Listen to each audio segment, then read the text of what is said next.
Öncelikle bu sınavın duyurusu yapıldığından beri Peygamber Sevdalıları platformuna üye olan Bestler'e gidip kaydımı yaptım.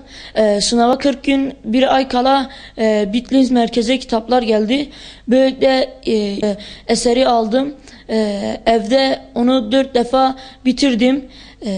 Sınav gününe kadar onu 4 defa bitirdim ve içindeki bilgileri hıfzederek sınava iddialı bir biçimde girdim.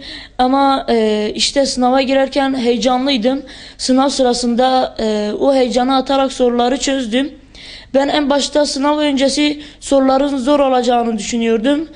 Sınava girip sorulara baktığımda yanıldığımı fark ettim. Çünkü sorular düşündüğüm kadar zor değildi. Böylelikle işte sınava girdim. Sınavda da Türkiye birincisi liğini Diyarbakırlı kardeşimle paylaşıyoruz şu an. Yani mutluyum. Bu sınava hazırlayan Peygamber Sevdalıları platformuna şükranlarımı iletiyorum. Bu gibi sınavların her zaman devam etmesini ve katılımın katlanarak devam etmesini diliyorum. Tabii bu araya da SBS sınavı da girdi. Hem siyer sınavına hem de SBS sınavına hazırlanıyordum. Ama ben yani Peygamber Efendimizin hayatının çok önemli olduğunu bilerek siyer sınavına ağırlık verdim.